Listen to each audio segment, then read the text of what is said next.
The German shepherd's teeth sank into the man's arm before Emma could scream. Glass shattered. Her father's voice cracked through the darkness. "Get away from her!" But it wasn't fear in his tone. It was recognition. The dog, Rex, Mrs. Walsh's retired police dog, stood between Emma and the intruder, growling like he knew something no one else did. The man stumbled back, clutching his bleeding arm, his eyes locked on her father. "Daniel," he hissed. Emma's blood froze. Her father's name was David, not Daniel. Before we continue, please subscribe to our channel and stay with us until the end of this shocking true story. Comment below with your city so we can see how far this story travels. Now, let's go back to where it all began. Emma Chen pressed her backpack straps tighter against her shoulders, walking faster down Riverside Avenue. The afternoon sun felt wrong, too bright, too exposed. 3 weeks in this new town, and she still didn't know which streets were safe. "Hey, new girl!" Her stomach clenched. She didn't turn around. "I'm talking to you, China doll." She wasn't Chinese, but she'd stopped correcting people years ago. Different town, same ignorance. Her father said invisibility was safer than confrontation. Her father said a lot of things that didn't make sense. The voices got closer. 2 boys, maybe 15. Emma's fingers found her phone, but her father's rules echoed. No police, ever, no matter what. Promise me. She'd promised. "Where are you going so fast?" A hand grabbed her backpack. Emma spun, heart hammering, and that's when she heard it. A low, rumbling growl that made the boys freeze. Rex stood in the middle of the sidewalk. The German shepherd's chain dragged behind him, the metal stake still attached, dirt clinging to it. He'd ripped it straight out of Mrs. Walsh's yard. His amber eyes locked on the boys, and something in that stare made Emma's breath catch. This wasn't just a protective dog. This was something else. Something trained. Something dangerous. "Jesus," one boy whispered. "That's the cop's dog." "He's not a cop dog anymore, idiot. He's just old." Rex's growl deepened. The boys backed up. "He's crazy, man. Everyone knows it. That dog's got issues." They ran. Emma stood there, trembling, and Rex's entire demeanor shifted. He walked to her, slowly, deliberately, and sat down right beside her left leg, exactly where a canine partner would position. She'd seen it in movies, never in real life. "Good boy," she whispered, reaching down. Rex's ears swiveled toward her house, 3 doors down, before she even moved. He stood and walked beside her, matching her pace perfectly, keeping himself between her and the street. When they reached her driveway, he sat again, watching, waiting. The front door flew open. "Emma!" Her father's face was white. "Get inside, now!" "Dad, the dog just..." "Inside!" Rex's hackles rose, not at Emma, at her father. David Chen froze on the porch steps, hands raised slightly. "Easy, easy, boy. I'm her father." But Rex didn't move, didn't relax. "Mr. Chen?" Mrs. Walsh's voice carried from next door. The elderly woman hurried across the yard, breathing hard. "Oh, my Lord, I'm so sorry. Rex, come!" The dog ignored her completely. "Rex!" Mrs. Walsh grabbed his collar, tugging. "I don't understand. He's never broken his chain before. Never." Emma's father descended the steps carefully, like he was approaching something explosive. "It's fine, Mrs. Walsh. No harm done. Emma, get inside." "But he protected me." "Inside. Now." The tone made Emma flinch. She went. Through the living room window, she watched her father and Mrs. Walsh talking. Rex still hadn't moved from their driveway. Her father kept glancing at the dog, then up and down the street, his shoulders rigid. When Mrs. Walsh finally led Rex home, her father stood outside for another 5 minutes, scanning every parked car, every window. Emma's phone buzzed. "Dad, lock your bedroom door. Don't open it until I knock. Understand?" Her fingers shook, typing back. "Why?" "Dad, just do it." She locked the door. Downstairs, she heard her father on the phone. She pressed her ear to the floor vent. "I don't know how, but the dog recognized her." "Yes, recognized." "No, that's impossible. Mitch Mitchell's dog died." "What? You're sure?" "Patricia Walsh. Jesus Christ." A long pause. "How long has she lived there? 3 years? And we've been here 3 weeks. That's not coincidence. That's... No, I'm not moving her again. She's 12. She needs stability. Her mother's gone and I'm all she has left. I don't care what protocol says." Emma's chest tightened. Mitchell's dog. Who was Mitchell? Her father's voice dropped lower. "If the dog knows, then they might know. Carl was on that jury. If he's connected, we're not safe here. We were never safe." The call ended. Emma scrambled away from the vent as footsteps climbed the stairs. The knock came soft. "Em, can I come in?" She unlocked the door. Her father looked 10 years older than he had that morning. "We need to talk." "About what?" "About why we moved. About why we keep moving." "You said your job was remote. You said we could live anywhere." "That's true, but it's not the whole truth." He sat on her bed, head in his hands. "There are some people, some bad people, who might be looking for us. They don't know what we look like now. They don't know your name, but they remember faces, and they're patient." "Who's Mitchell?" Her father's head snapped up. "Where did you hear that name?" "You were on the phone. Who is he?" "He was a good man, a police officer." Her father's voice cracked. "He died protecting people like us." "People like us?" "Witnesses." The word hung between them. "Witnesses to what, Dad?" He stood abruptly. "That's enough for tonight. Just stay away from that dog, okay? I don't trust it." "He protected me!" "Dogs are loyal to their training, Emma, not to people. That dog was trained to guard someone, and I don't think it's you he's actually protecting." The door closed before she could ask what that meant. Emma lay awake until midnight, listening to her father pacing downstairs. Through her window, she could see Mrs. Walsh's house. Rex sat in the yard, staring directly at Emma's bedroom. Their eyes met across the darkness. The dog didn't blink. The next morning, Mrs. Walsh knocked on their door with fresh cookies and an apology. "I had Rex checked by the vet," she said, handing the plate to Emma's father. "They think he might be having episodes, PTSD, from his time in service. He was a decorated canine, you know, worked narcotics and protection details." Emma watched her father's jaw tighten. "Protection details," he repeated carefully. "Oh, yes. High-profile cases." His handler, James Mitchell, they were assigned to witness security for a few years. Dangerous work.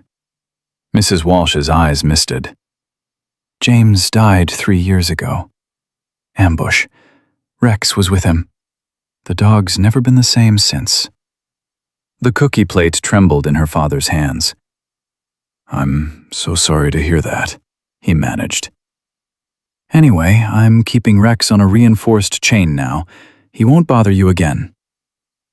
But that afternoon, walking home from school, Emma heard the chain snap again. Rex appeared beside her at the corner of 5th and Riverside. This time, no boys were following. No threat visible, but Rex's body language screamed alert. He kept pushing her forward, faster, toward home. When she tried to slow down, he moved in front of her, blocking her path back the way they'd come. "What's wrong, boy?" His ears pinned back, a low whine. Emma looked behind her. A dark blue sedan sat at the corner, engine running. Tinted windows. The driver's side window rolled down an inch, just enough for someone to watch. Rex's growl started deep. "Okay," Emma whispered. "Okay, I get it. Let's go." They ran. The sedan followed at a distance, never getting too close, never falling too far behind.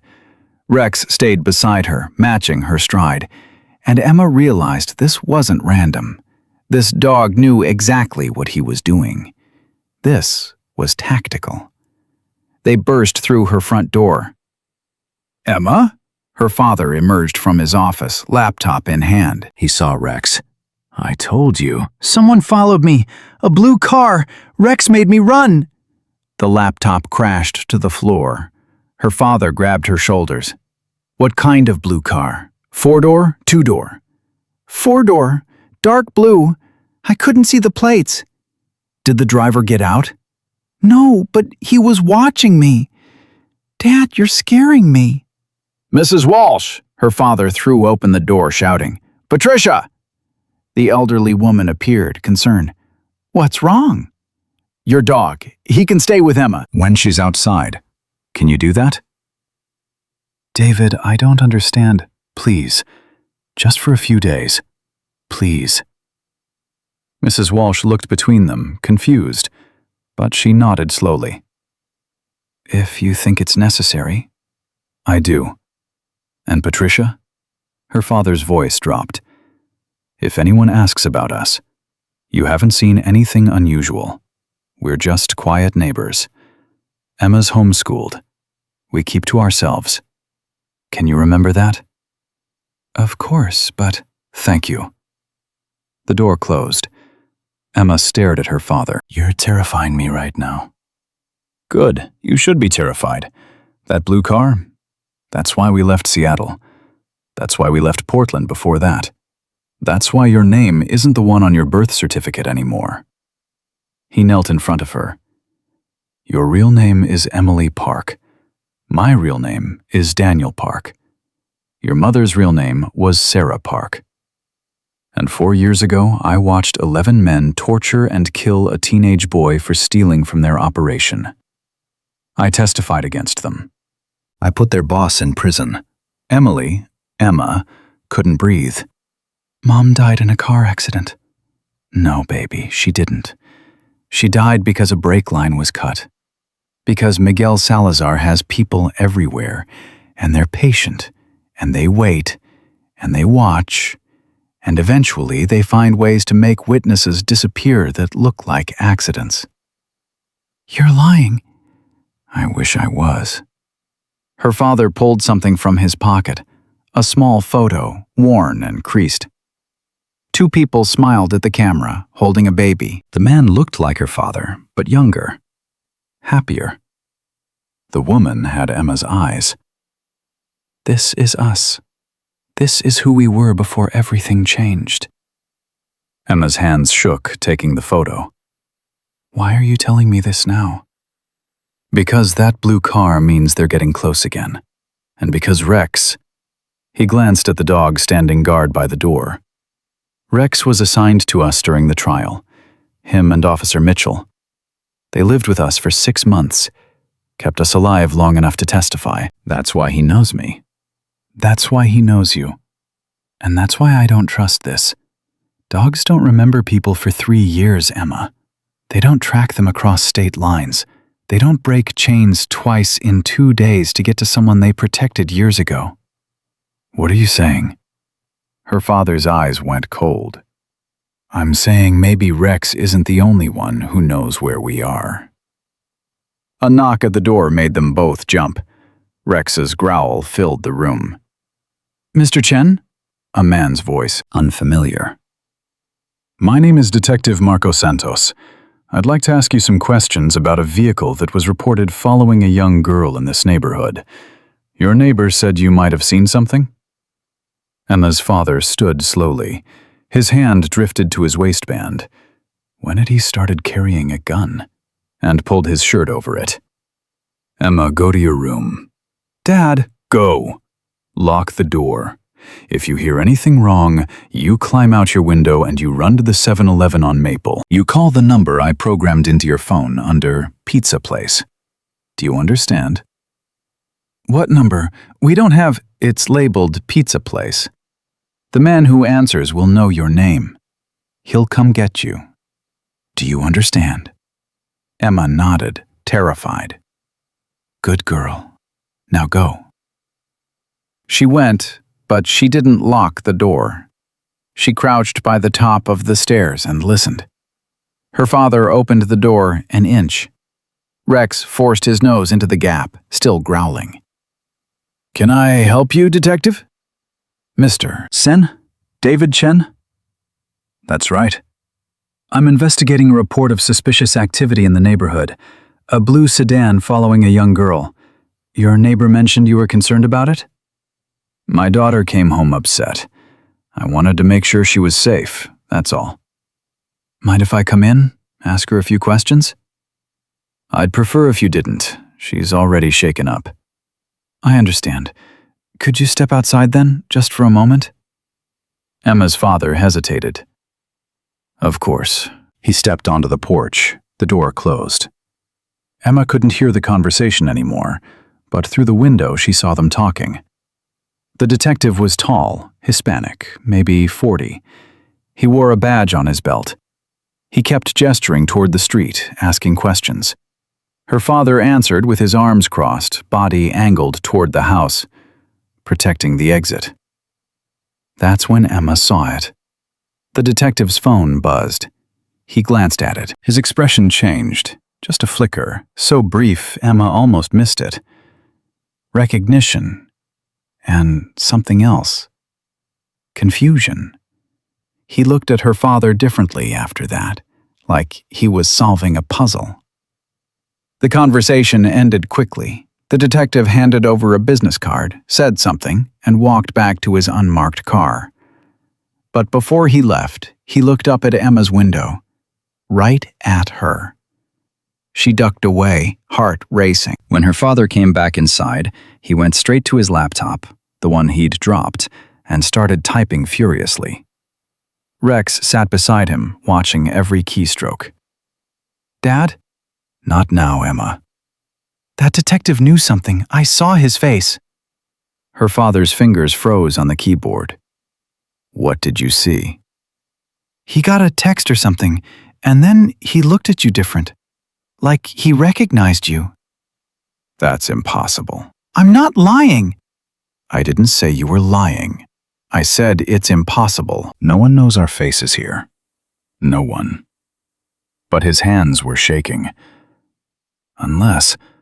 He pulled up something on his screen, some kind of database, typed in the detective's name, Marco Santos, Riverside County Sheriff's Department, 22 years of service, decorated officer, previously worked with... Her father's face went gray. No. "What?" "He worked with James Mitchell. Santos and Mitchell were partners before Mitchell went into canine work." Her father stood abruptly. "He knows. Santos knows who we are." "But you said he was a good cop." "Good cops talk to other good cops, Emma. And good cops have protocol. If Santos figures out we're Daniel and Emily Park, he has to report it. He has to contact the people who put us in witness protection. And if he contacts them, then everyone who's looking for us knows exactly where we are." Emma's voice went small. "So what do we do?" Her father grabbed his phone, started dialing. "We run. Again." "No." Emma surprised herself with the shout. No, I'm tired of running. We've moved 6 times in 2 years. I don't have friends. I don't have a life. I don't even have my own name. You have your life. That's what matters. This isn't a life. This is hiding. Hiding is how you stay alive, Rex barked, sharp and commanding. They both stopped. The dog stood at the window, completely rigid. Emma followed his gaze. The blue sedan was back, parked across the street, engine running. This time, the driver's door opened. A man stepped out, tall, lean, wearing a leather jacket despite the California heat. He didn't look at the house. He didn't look at anything. He just lit a cigarette and leaned against the car, waiting. Her father grabbed Emma's arm. We're leaving, right now. Pack nothing, take nothing. We go out the back, through the Walsh's yard, and we don't stop until we're 2 towns over. Dad, Emma, that man is not a detective. That man is not a cop. That man is why your mother is dead. Emma's legs went numb. How do you know? Because his name is Carl Salazar, Miguel's nephew, and he sat on the jury for 5 of the 11 men I put away. Her father's voice cracked. He knows what I look like. He knows what you look like. And if he's here, Emma, if he found us here, that means someone gave him our location. Someone with access. Someone we trusted. The world tilted. We have to go, now. But Rex stood in front of the back door, blocking it. He looked at Emma's father and, for the first time, growled at him directly. Move, dog! Rex's lips pulled back, showing teeth. I said move! Dad, wait! Emma grabbed his arm. What if Rex is right? What if running right now is exactly what Carl wants? What if he's waiting for us to panic? Then what do you suggest? I don't know, but Mrs. Walsh said Rex was trained for protection details. Maybe he knows something we don't. Her father stared at the dog. Rex stared back. Then, deliberately, Rex walked to the front door and sat down, on guard.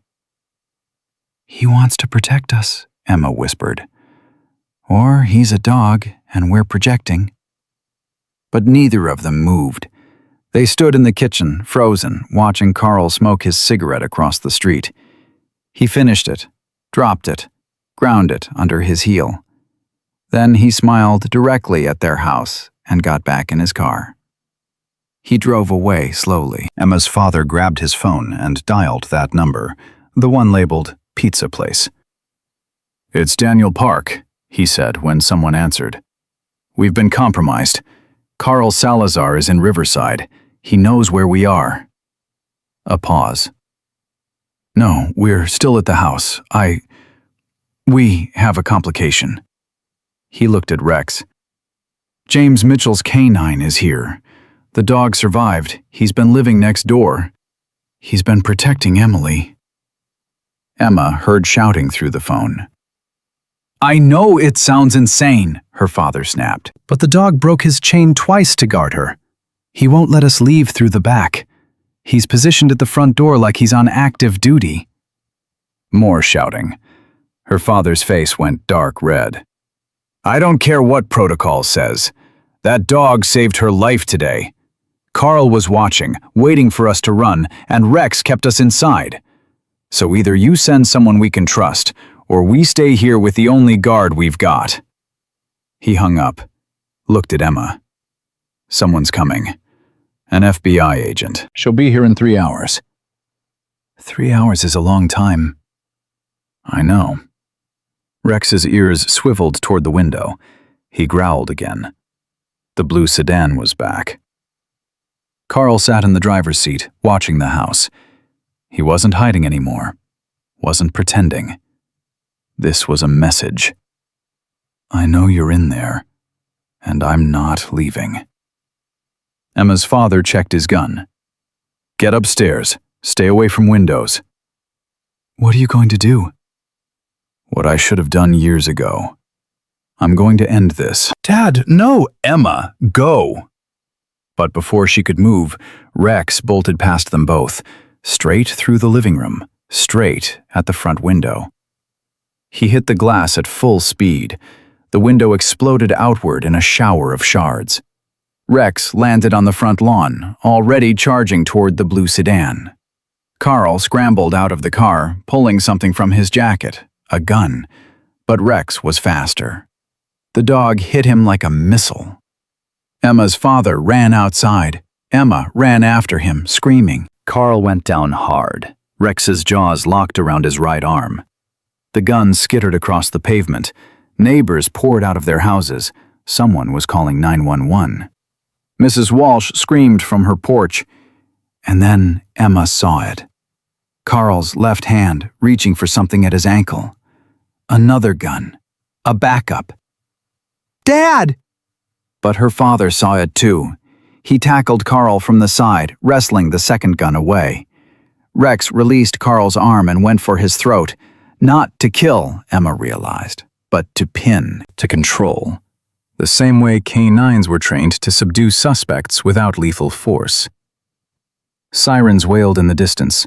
Detective Santos was the first to arrive, weapon drawn. David Chen, step back. Rex, release! But Rex didn't release. Carl Salazar lay there, bleeding, furious, and stared right at Emma.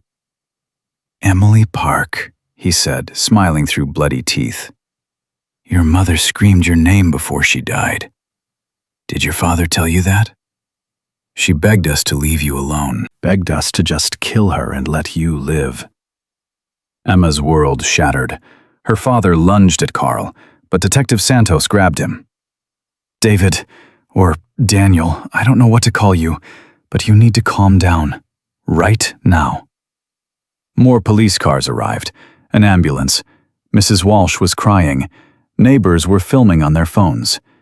And Rex, steady, loyal Rex, kept Carl pinned until someone with actual authority gave the command to release. Detective Santos looked at Emma's father, then at Rex, then at Emma. I think, he said slowly, we need to have a very long conversation about who you people really are. The interrogation room smelled like burned coffee and lies. Emma sat between her father and Detective Santos, watching Carl Salazar's blood dry on Rex's fur through the one-way glass. The dog lay in the adjacent room, muzzled per protocol, but his eyes never left the door separating him from Emma. His vitals are stable, a female voice said behind them. But he won't let anyone touch him except the girl. Emma turned. A woman in her 40s stood there, FBI badge clipped to her belt, dark hair pulled back tight. Her eyes were kind, but her mouth was hard. Agent Linda Reeves, she said, not offering her hand. I've been tracking your family for 2 years, Mr. Park, ever since you disappeared from Seattle without authorization. Daniel's jaw clenched. Authorization to keep my daughter alive? Authorization to break protocol and go off-grid, endangering an active investigation into Miguel Salazar's operations. Agent Reeves pulled out a chair, sat down backwards. You weren't just a witness, Daniel. You were our key to dismantling the entire West Coast distribution network. When you vanished, 12 other witnesses got cold feet. 3 recanted. 2 died in accidents. Your disappearance cost us years of work. My wife died! I know, and I'm sorry. But Sarah knew the risks when you both agreed to testify. Emma's voice came out smaller than she wanted. Don't talk about my mom like she was a strategy. Agent Reeves' expression softened. You're right. I apologize. She looked at Daniel, but we're past apologies now. Carl Salazar is downstairs in custody. He lawyered up immediately, but his phone tells a different story. He's been in contact with 6 known cartel associates in the last 72 hours. They're planning something big, and your family is the bait. Bait for what? Daniel asked. Miguel escaped federal prison 9 days ago. You didn't know that, did you? The color drained from Daniel's face. Agent Reeves continued. He killed 2 guards and disappeared into Mexico. We thought he'd stay there, rebuild his operation quietly. But Carl's phone records show Miguel is coming here, to Riverside, personally. Why? Emma whispered. Because your father didn't just testify against Miguel's soldiers. He testified about where Miguel buried 17 bodies. 3 were children of rival dealers. Miguel's reputation in the cartel world was built on fear, and your father stripped that away, made him look weak, made him look sloppy. Agent Reeves leaned forward.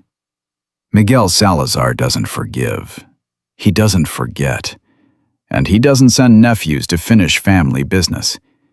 He comes himself. Detective Santos spoke for the first time. Then why is Carl here at all? That's the question, isn't it? Agent Reeves pulled out her phone, swiped through photos. Carl's not a killer. He's barely cartel. He got placed on that jury through sheer dumb luck. His mother married Miguel's brother when Carl was already 25. He's management, not muscle. So why send him ahead? She showed them a photo. Carl standing outside a warehouse, talking to someone in shadows. We think Carl was scouting, testing security, seeing how you'd react. But here's what doesn't make sense. She swiped to another photo, Mrs. Walsh's house, taken from across the street. This was taken 4 months ago, before you moved here. Daniel went rigid. That's impossible. I thought so too, but look at the timestamp. March 15th. You didn't arrive in Riverside until late October. Then who was taking pictures of Patricia's house? Agent Reeves swiped again. The next photo made Emma's stomach drop. Rex, in the yard, staring directly at the camera. Someone's been watching your dog, Mr. Mitchell's dog, for months. Someone who knew exactly what Rex was trained to protect. Detective Santos stood abruptly. James, Jesus Christ, they were watching James Mitchell's old territory. The dog was the marker, not the family. Correct, Agent Reeves said. Canine units keep detailed records. Rex was assigned to 6 protection details during his career. Your family was the last one, but not the only one. Someone in the cartel figured out that canines get reassigned when their handlers die.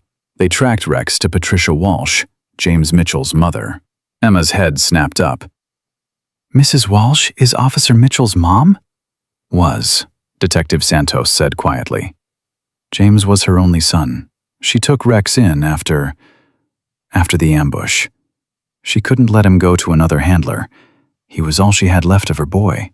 Agent Reeves nodded.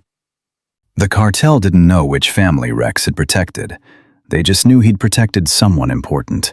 So they watched, waited.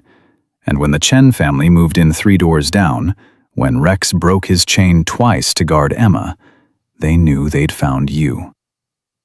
Daniel's voice shook.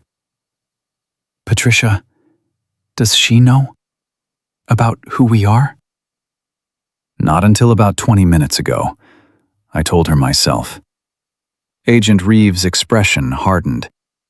She's in protective custody. Carl's associates might target her to get to Rex. Why would they target the dog? Because that dog is a trained witness protection asset. He knows your routines, your vulnerabilities. In the wrong hands, with the right handler, Rex could be used to track you anywhere. Canines never forget their assignments. Emma looked through the glass at Rex. The dog stared back, and in his eyes she saw something that made her chest ache. He wasn't just protecting her. He was still protecting the mission that got his handler killed. He blames himself, she said. Everyone turned to her. For Officer Mitchell dying, Rex thinks he failed. That's why he's got PTSD. That's why he freaked out when we moved nearby. He thought he'd get another chance to finish the job, Detective Santos finished. To keep you alive this time. Agent Reeves stood. We need to move you, tonight, Maximum security facility until Miguel is caught. No, Emma said. Excuse me? I said no. Emma stood too, surprised by her own certainty. If you move us, Rex can't come, and if Rex can't come, we're less protected than we are right here with him. That dog is an animal, not a security system. That dog just took down a cartel operative without backup. How many of your agents can say that? Agent Reeves almost smiled. You're Daniel Park's daughter, all right. Stubborn as hell. She looked at Daniel. What do you think? Daniel stared at Rex. I think that dog has saved her life twice now. I think he's got better instincts than any of us. And I think if Miguel is coming personally, we need every advantage we've got. You're asking me to use a retired canine with PTSD as frontline protection for a 12-year-old girl? I'm asking you to trust what's already working. Agent Reeves was quiet for a long moment. Then she pulled out her phone, made a call. This is Reeves. I need a tactical canine assessment team at Riverside PD. Full psych evaluation on a German Shepherd, call sign Rex, formerly handled by Officer James Mitchell. She paused. Yes, that James Mitchell. No, the dog's not dead. Apparently nobody bothered to update the records after Mitchell was killed. Another pause.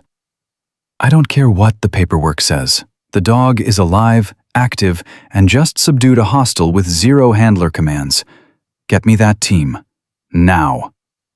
She hung up. If Rex passes evaluation, I'll authorize his temporary reactivation for this protection detail, but he'll be under FBI supervision, and Patricia Walsh will have to sign custody over. She will, Detective Santos said. Patricia wants justice for James. If Rex can help finish what her son started, she'll do it. 2 hours later, Emma sat in a break room watching through a window as 3 canine trainers put Rex through drills, commands in German, obstacle courses, aggression tests. The dog performed flawlessly, like he'd never retired at all. He's showing off, Detective Santos said, sitting down beside her with 2 hot chocolates. He handed her one. Dogs do that. When they know someone's watching, they care about. Emma wrapped her hands around the warm cup. Did you know that we were the Parks family? Not until today, but I suspected something was off about your dad. He had that look. You know, the look people get when they're always checking exits. Santos sipped his own drink. James was my partner for 3 years before he went into canine. Best cop I ever worked with. When he died, I requested the case file. Wanted to understand what happened. That's when I saw your family's name. Emily and Daniel Park. Witnesses in the Salazar trial. Protected by Canine Unit 7. That was Rex and James. Were you there when he died? Santos's jaw tightened. No, I was supposed to be. I had the flu, called in sick that morning. James took the route alone, said Rex would be enough backup for a routine supply run. His voice cracked. It wasn't routine. It was an ambush. 16 cartel soldiers waiting at a checkpoint. James killed 4 before they got him. Rex killed 2 more and dragged James's body behind cover. The dog stayed there, guarding James's corpse, for 6 hours until backup arrived. Emma's eyes stung. That's why he's so broken. He's not broken. He's loyal. There's a difference. Santos looked at her. You know what James used to say? He said the best canines don't protect people. They protect purpose. Rex's purpose was keeping witnesses alive. That purpose didn't die when James did. It's why Rex found you again. He's still on mission. Through the window, Rex completed a protection drill perfectly, positioning himself between the trainer and a simulated threat, holding position without breaking form. Agent Reeves entered the break room. He passed. Full marks. The trainers say he's sharper now than he was 3 years ago. PTSD actually made him more vigilant, more protective. She looked at Emma. He's yours. Officially. FBI is assigning Rex to your family's protection detail under emergency canine reactivation protocols. What does that mean? It means that dog is now a federal asset. He goes where you go. He sleeps where you sleep. And anyone who tries to hurt you has to go through 75 pounds of trained aggression first. Agent Reeves handed Emma a badge, Rex's canine identification. This makes it legal. He's not a pet anymore. He's your partner. Emma took the badge with shaking hands. Partner. The word felt too big. Detective Santos cleared his throat. What about Miguel? If he's coming here, what's the plan? We set a trap, Agent Reeves said. We use Daniel and Emily as bait. Controlled bait. And we end this. Tonight. Daniel appeared in the doorway. Absolutely not. You're not using my daughter. Mr. Park, with all due respect, your daughter stopped being safe the moment Carl Salazar identified her. Miguel knows she's alive. He knows where she is. Running won't help. Hiding won't help. The only option left is to take the fight to him first. She's 12! She's the daughter of the man who destroyed Miguel's empire. In his eyes, she's not a child. She's a debt that needs paying. Agent Reeves' voice softened. I'm not suggesting we throw her to the wolves. I'm suggesting we use her as the bait in a trap so tight, Miguel won't see it coming. Rex will be with her every second. So will I. So will 15 federal agents and a SWAT team. Emma's voice surprised her again. I'll do it. Emma, no. Dad, I'm tired of running. I'm tired of being scared. I'm tired of changing my name and starting over. She looked at Agent Reeves. What's the plan? Agent Reeves pulled out a tablet, showed them a blueprint.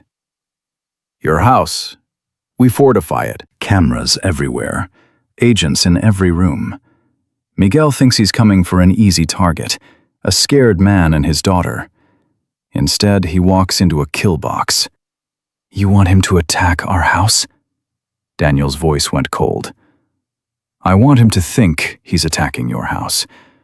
But really, he'll be attacking a federal fortress that just looks like a suburban home.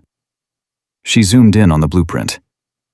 Rex will be Emma's immediate protection. If anything goes wrong, and I mean anything, that dog gets her out through here. She pointed to a tunnel. Basement access to the storm drain. It leads 6 blocks away. We'll have agents stationed at the exit. Detective Santos shook his head. Miguel's not stupid. He'll scout first. Send someone to test defenses. Let him. We'll make it look authentic. Daniel will be visible through windows, nervous, making phone calls. Emma will be upstairs doing homework. Normal family routine. By the time Miguel realizes it's a trap, it'll be too late. Daniel grabbed Agent Reeves' arm. If you're wrong, if he gets past your agents, my daughter dies. If I'm wrong, we all die. But I'm not wrong. Agent Reeves met his eyes. Miguel escaped prison 9 days ago.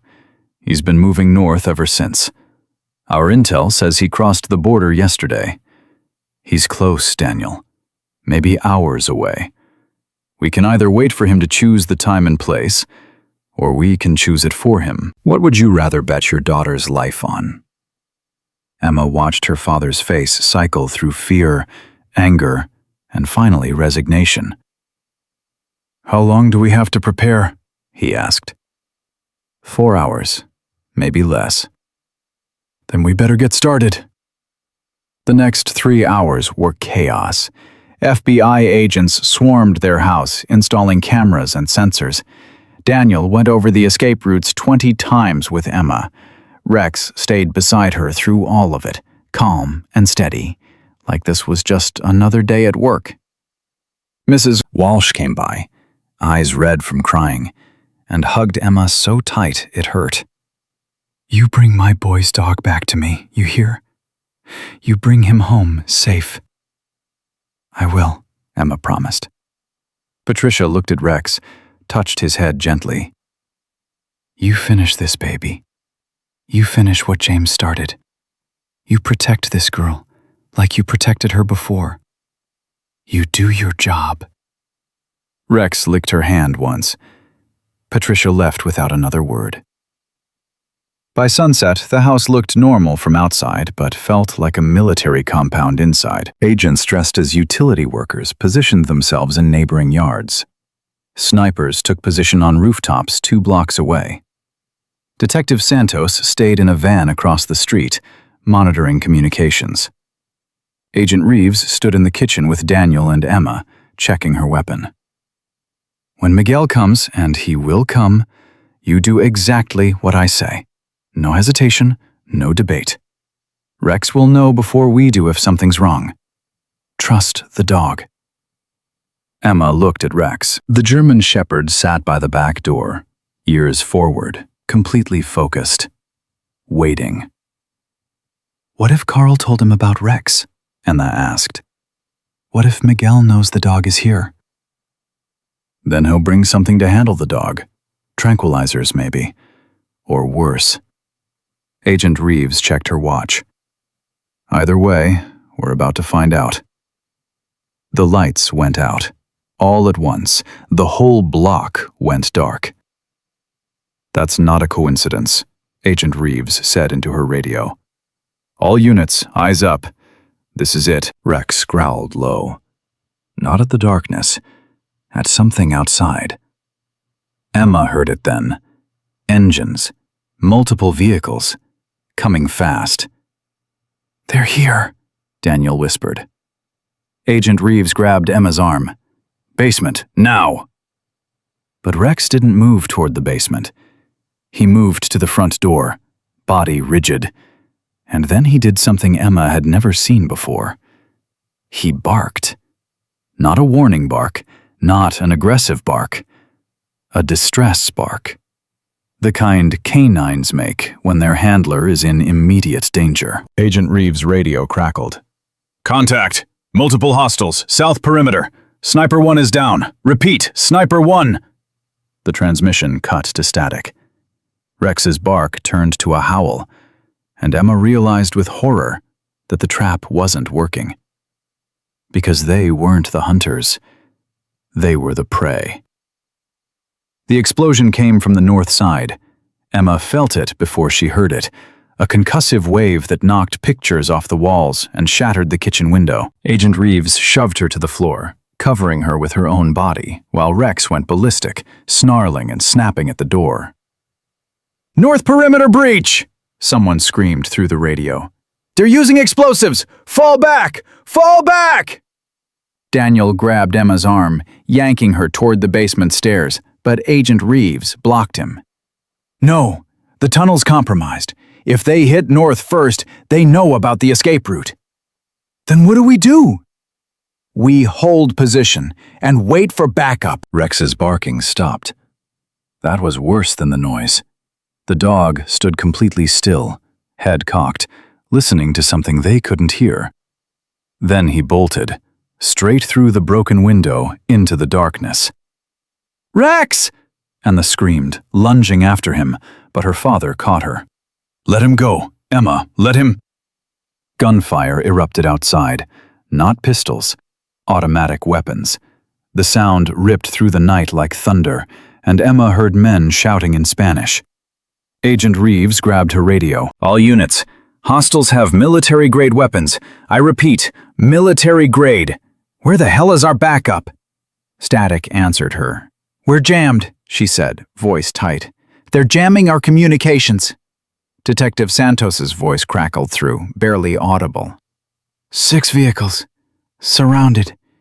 At least 20 hostiles. Too many. Get out.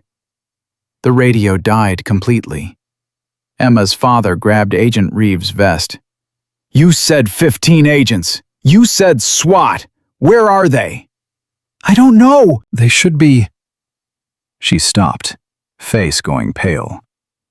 Oh God. The van. Santos was in the van. Through the shattered window, Emma saw flames. The van across the street was burning, black smoke pouring into the sky.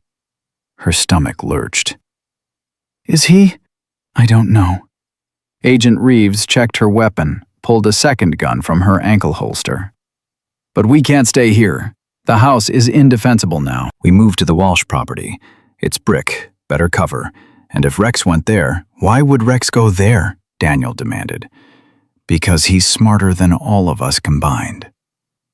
They ran, out the back door, across the yard, keeping low. Emma's legs felt like rubber, but fear kept her moving. Behind them, their house erupted in another explosion. The heat blast caught them mid-run, sending all three tumbling forward onto Mrs. Walsh's lawn. Emma's ears rang. She tasted blood. Her father was shouting something, but the sound was underwater, distant. Agent Reeves hauled her to her feet, and they stumbled to Mrs. Walsh's back door. Locked. Agent Reeves kicked it open. They fell inside, and Emma immediately saw why Rex had come here. Patricia Walsh sat at her kitchen table, perfectly calm, a shotgun across her lap. Rex stood beside her, panting hard, blood on his muzzle. I figured you'd need a place to regroup, Patricia said, like they'd just dropped by for tea. Rex came through the dog door barking his head off. I got the message. Agent Reeves moved to the window, peering out. Mrs. Walsh, you need to get to your basement. Now. This is my home. I'm not hiding in my basement while my son's dog fights the same people who killed him. Patricia, I said no. Patricia stood, racking the shotgun. James died protecting people like them. You think I'm going to dishonor that by cowering? Not a chance. Emma's hearing came back just in time to catch the sound of breaking glass. Front of the house. Someone was coming in. Rex moved to the kitchen doorway, body low, ready. Agent Reeves positioned herself behind the counter, gun trained on the hall. Daniel pulled Emma behind him, grabbing a knife from Patricia's butcher block. Footsteps. Heavy boots. Multiple people. FBI! Agent Reeves shouted. Identify yourselves! A man's laugh echoed down the hallway. FBI can't help you now, Agent Reeves. Most of them are dead. The ones who aren't are running. The voice was smooth, educated, wrong for a cartel boss. Emma knew who it was before he stepped into the light. Miguel Salazar looked like a businessman. Clean-shaven, expensive clothes, not a drop of sweat on him despite the chaos outside. He held a pistol casually, like it was a phone. Behind him stood 4 men with assault rifles. Daniel Park, Miguel said, smiling. It's been 4 years. You look older. Scared. Good. Daniel pushed Emma further behind him. You got what you wanted. You killed Sarah. You made us run. Isn't that enough? Enough? Miguel's smile vanished. You think killing your wife was revenge? That was a message. Revenge is what I'm here to deliver tonight. Then deliver it to me. Leave my daughter out of this. Your daughter is the point, Daniel. You took my children, locked them in cages, destroyed their futures. So I take yours. It's symmetry.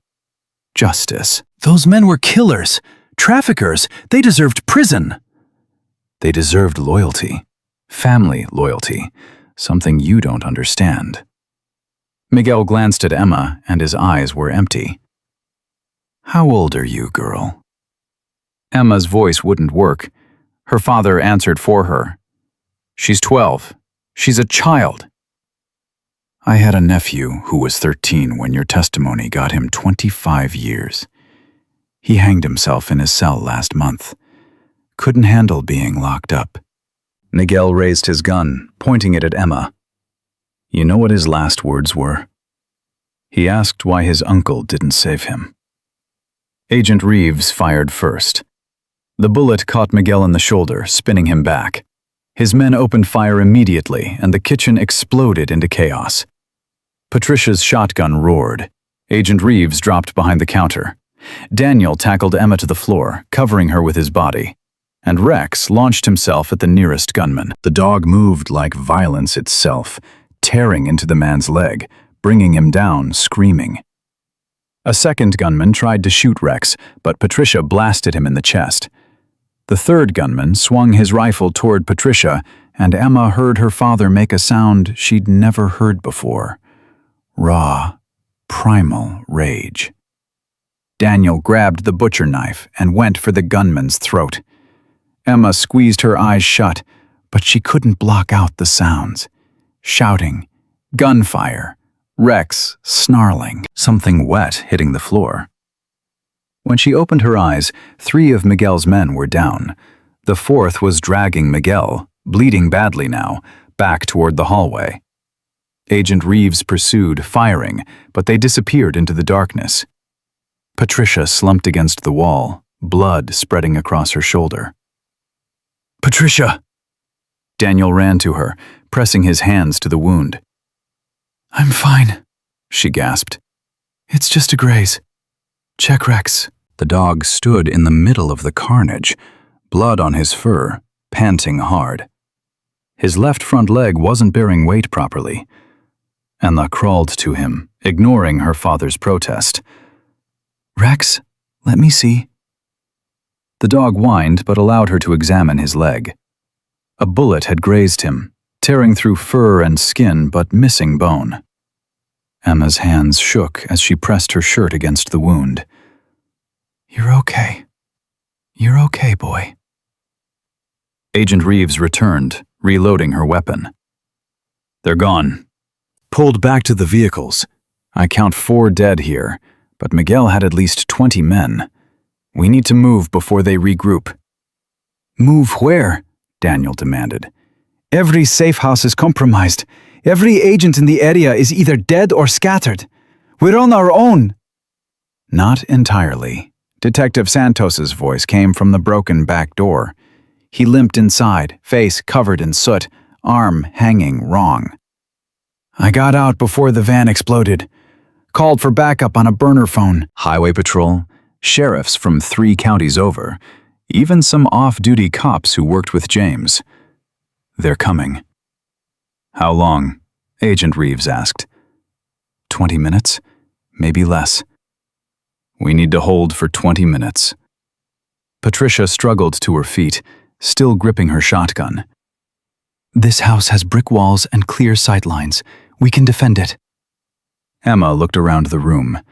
An elderly woman with a bullet wound, a detective with a broken arm, an FBI agent low on ammunition, her father, who'd never fired a gun before tonight, a wounded dog, and herself, 12 years old, terrified, useless.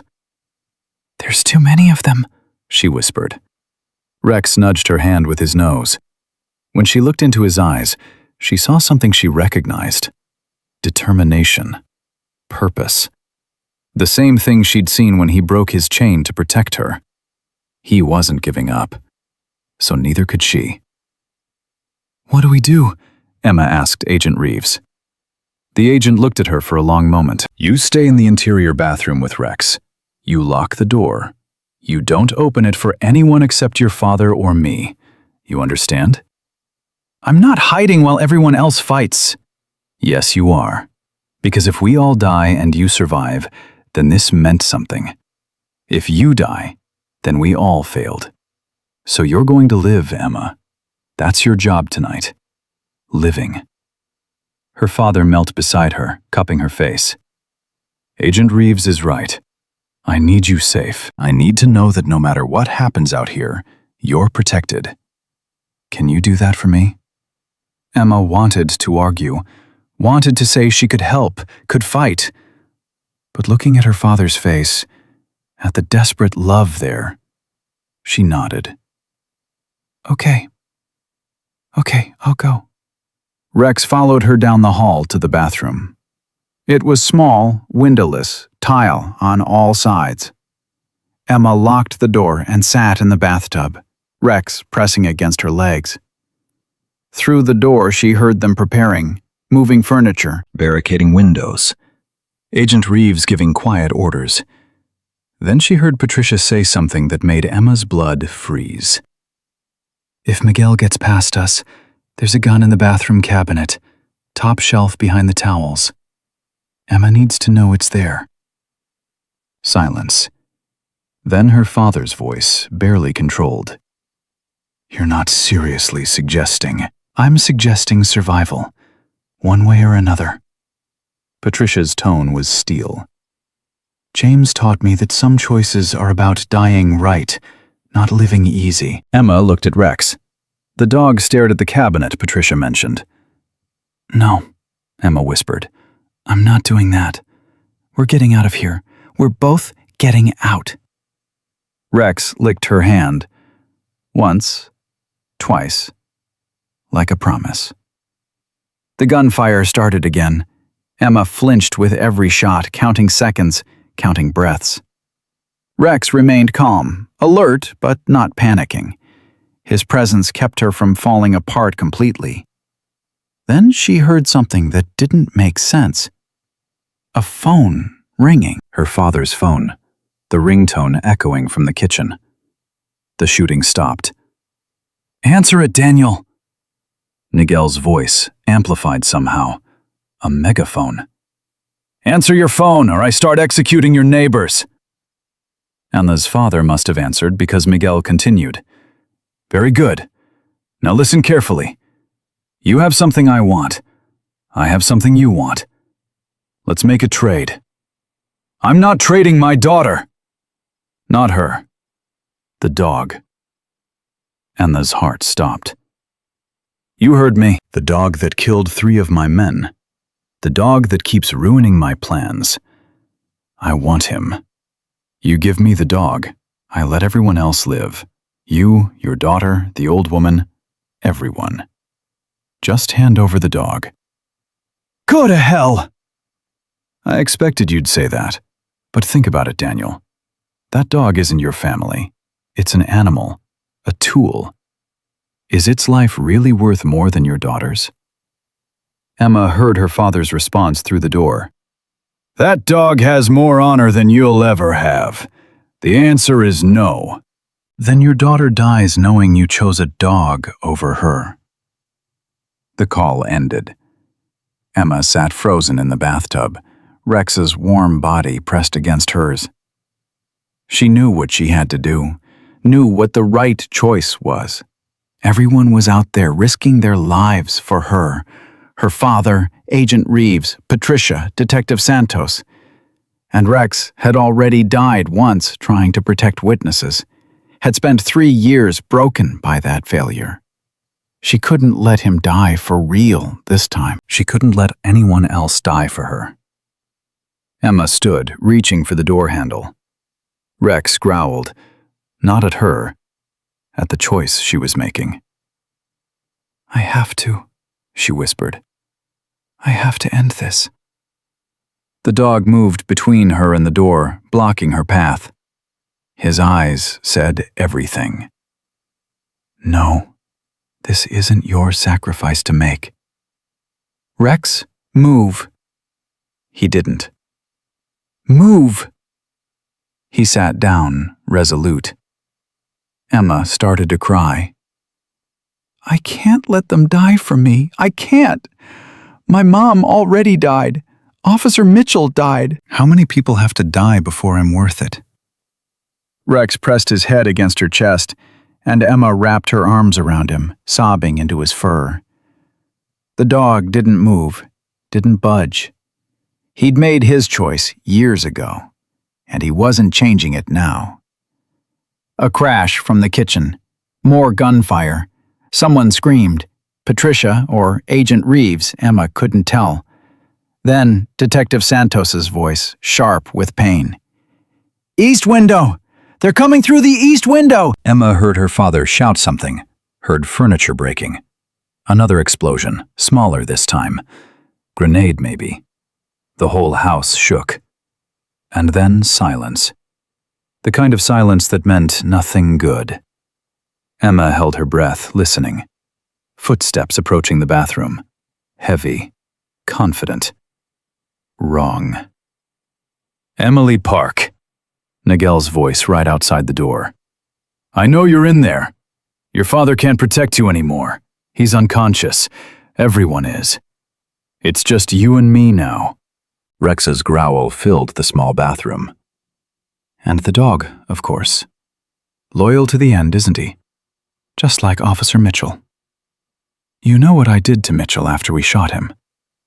I made him watch while we burned the safe house he was protecting. Made him know he'd failed. He died knowing everyone inside was screaming his name, begging him to save them. You're lying, Emma said, her voice stronger than she felt. Officer Mitchell died protecting people. He died a hero. He died a failure. Just like this dog will die a failure when I put a bullet through your skull and make him watch. The door handle rattled. Rex positioned himself directly in front of Emma, teeth bared. Ready. Last chance, little girl. Open the door and surrender, or I break it down and kill everyone you love. Your father first, then the old woman, then the agent, then the detective. You get to watch all of it. Or you can save them. All you have to do is open this door. Emma's hand trembled on the lock. Rex looked back at her one last time. His eyes said, "Trust me." She trusted him. Emma opened the door. Miguel stood there, gun raised, blood soaking his left side where Agent Reeves had shot him. Behind him, Emma could see the kitchen. Her father on the floor, not moving. Patricia slumped against the wall. Agent Reeves face down near the counter. Detective Santos crumpled by the window. All of them still. All of them silent. Smart girl, Nigel said, grabbing her arm and yanking her out of the bathroom. Rex lunged, but Miguel was faster. He fired 3 times, and all 3 bullets hit Rex center mass. The dog crashed into the wall and collapsed, blood pooling under him immediately. No! Emma screamed, fighting Miguel's grip. Rex! No! No! Shut up! Miguel dragged her toward the front door. Your father's alive. Barely. I need him conscious to watch what comes next. My men are bringing him around now. You're going to kneel in that yard, and he's going to watch me put a bullet in your head. That's justice. That's closure. He shoved her outside. 2 of Miguel's men stood there, rifles trained on the house. A third was pouring gasoline around the perimeter. They were going to burn it. Burn everyone inside. Put her on her knees, Miguel ordered. The men forced Emma down onto the wet grass. She could barely see through her tears. Rex was dead. Her father was dying. This was how it ended. Miguel raised his gun to her head. Daniel Park, he shouted toward the house. Wake up and watch your daughter die. Emma closed her eyes. A gunshot rang out. But Emma felt nothing. She opened her eyes. Miguel stood above her, confused, looking down at his chest. A red bloom spread across his shirt. He turned slowly. Rex stood in the doorway. The dog swayed, blood dripping from his mouth and body. But his teeth were bared and his eyes were locked on Miguel. He'd been shot 3 times center mass, and he was still standing, still protecting. Impossible, Miguel whispered. Rex took 1 step forward, then another. One of Miguel's men raised his rifle, but a gunshot from inside the house dropped him. Agent Reeves, somehow conscious, somehow still fighting. The second gunman tried to run. Detective Santos, crawling with his one good arm, grabbed the man's ankle and brought him down. Patricia appeared in the doorway behind Rex, her shotgun raised despite her wounded shoulder. "For James," she said, and fired. Miguel fell to his knees, the shot taking him in the chest. He looked at Emma one last time, shock and disbelief on his face, and then collapsed forward into the grass. Rex's legs gave out. He fell hard, and Emma scrambled to him, pressing her hands against his wounds. "No, no, no, you can't die! You can't! Rex, please!" Sirens filled the air, dozens of them, coming from every direction. The backup Detective Santos had called finally arriving. Red and blue lights flooded the yard. Agent Reeves crawled outside, blood running down her face. "Medic! We need a vet! Now!" Emma's father stumbled out, face pale, and dropped beside Emma and Rex. "Hold on, boy. Just hold on." Rex's breathing was shallow, labored. His eyes found Emma's, and she saw it there. The peace. The completion. He'd finished the mission. He'd protected her. He could rest now. "Don't you dare," Emma sobbed. "Don't you dare give up. You don't get to die a hero. You have to live. You have to come home with me. You hear me? You have to live." Rex's eyes closed. Emergency vehicles surrounded them. Police, ambulances, fire trucks. Someone was shouting orders. Someone else was trying to pull Emma away from Rex, but she fought them, screaming. A woman in scrubs knelt beside the dog, checking for a pulse. She worked fast, cutting away fur, applying pressure to wounds, barking orders at someone behind her. "He's still breathing," she said. "Barely. We need to move him now."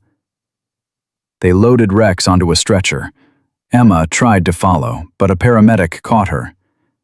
"You're hurt too, sweetheart. Let us check you." "I'm fine. I need to stay with Rex." "Emma," her father's voice firm despite his injuries. "Let them help him. Let them help us. It's over." But it wasn't over, not until she knew if Rex would survive. They separated them at the hospital, Emma and her father in one ambulance, Rex in an emergency vet's vehicle. Emma watched through the back window as they loaded the dog, watched until the vehicle disappeared into the night. Her father held her hand the whole ride. Neither of them spoke.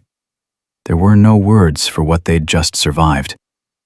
No words for what they'd lost, or what they might still lose. When they reached the ER, Agent Reeves was already there, getting stitches in her forehead.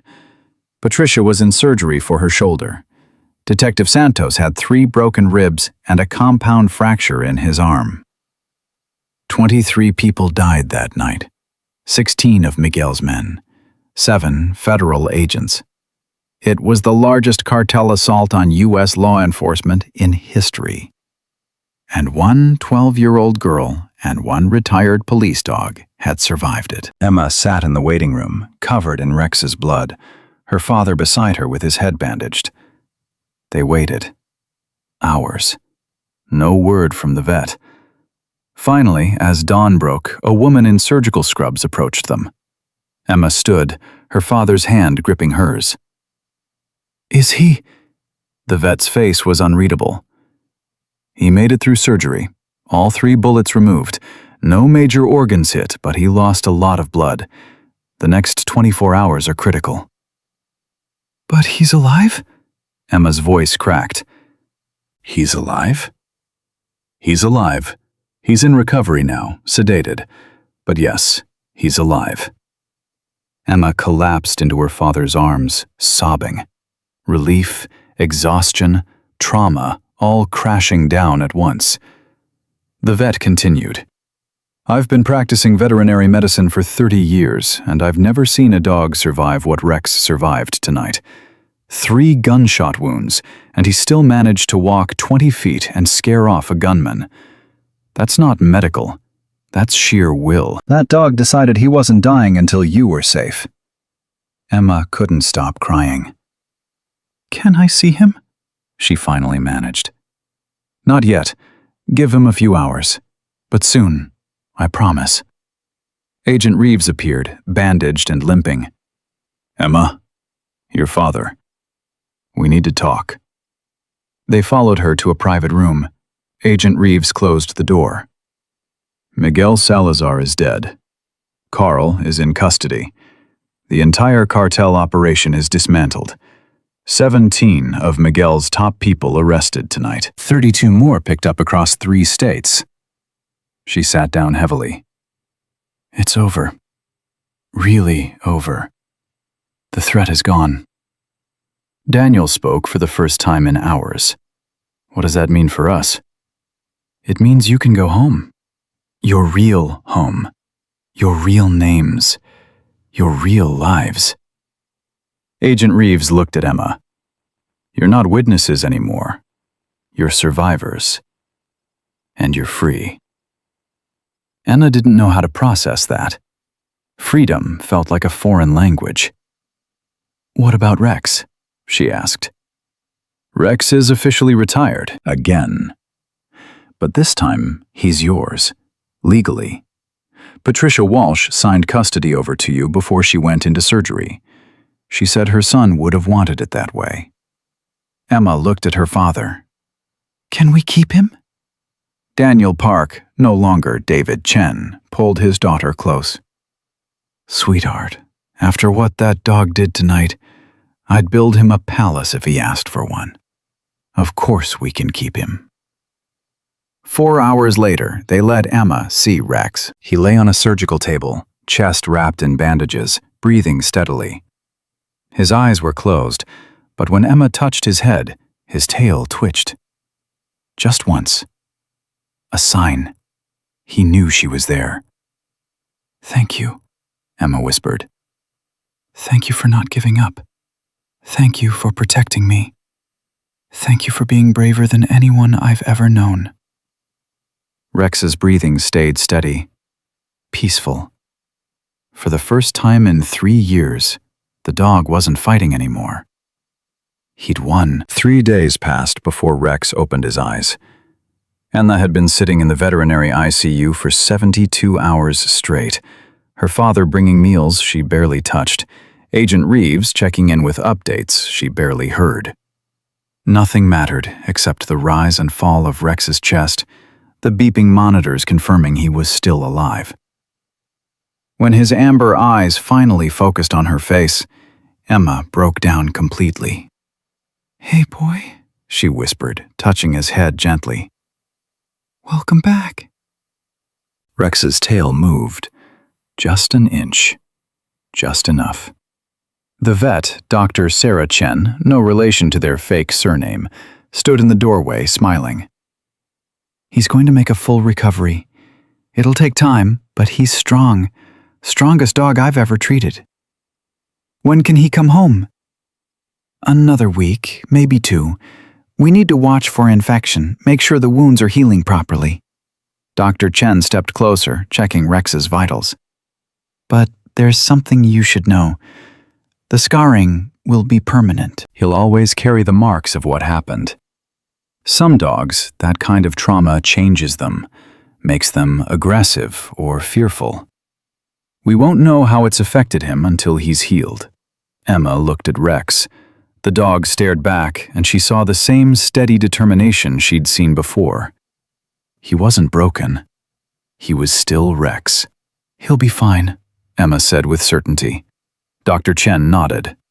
I think you're right. But there's something else. The police want a statement from you about that night. Agent Reeves has been putting them off, but they're insistent. You're a key witness to Miguel Salazar's death. Emma's stomach turned. She'd tried not to think about that moment. Miguel on his knees, blood spreading across his chest, the life leaving his eyes. She'd tried not to think about her hands covered in Rex's blood, the sounds of people dying around her, the feeling of absolute helplessness. Do I have to? Legally? Yes. But your father and Agent Reeves are working with prosecutors to minimize your involvement. They're trying to protect you from having to testify in open court. What about Carl? He's still alive, right? In federal custody. He's cooperating, giving up names, trying to cut a deal. Dr. Chen's voice hardened. He's claiming he was coerced by Miguel, that he never wanted to hurt anyone. It's garbage, but his lawyers are good. Emma felt rage bubble up, sudden and hot.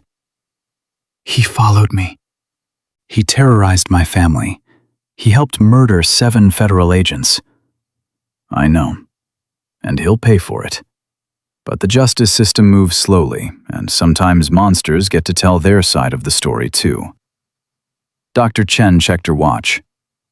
Get some rest, Emma. Rex will be here when you wake up. He's not going anywhere. But Emma couldn't rest. She sat beside Rex's recovery cage, holding her hand near the bars so he could smell her. And she thought about justice. About fairness. About how her mother never got to tell her side of the story. About how Officer Mitchell never got to come home to his mother. About how 7 agents died protecting her, and she didn't even know their names. Her father found her like that an hour later, tears streaming silently down her face. Em, he pulled up a chair beside her. Talk to me. I don't know their names, Dad. The agents who died. I should know their names. Daniel was quiet for a long moment. Then he pulled out his phone, scrolled to something, and handed it to her. A memorial page. 7 faces stared back at Emma. 3 men, 4 women, ages ranging from 27 to 53. Each one with a name, a family, a life cut short. Agent Marcus Webb, Agent Jennifer Torres, Agent David Kim, Agent Nicole Patterson, Agent Robert Chen, actually no relation to Dr. Chen, Agent Maria Gonzalez, Agent Thomas Briggs. Her father's voice cracked. They died doing their jobs, protecting witnesses, protecting you. And they knew the risks. They chose to be there. That doesn't make it okay. No, it doesn't. But it makes it meaningful. Their deaths weren't for nothing, Emma. Miguel Salazar's cartel is finished. 17 high-ranking members arrested, 32 more in custody.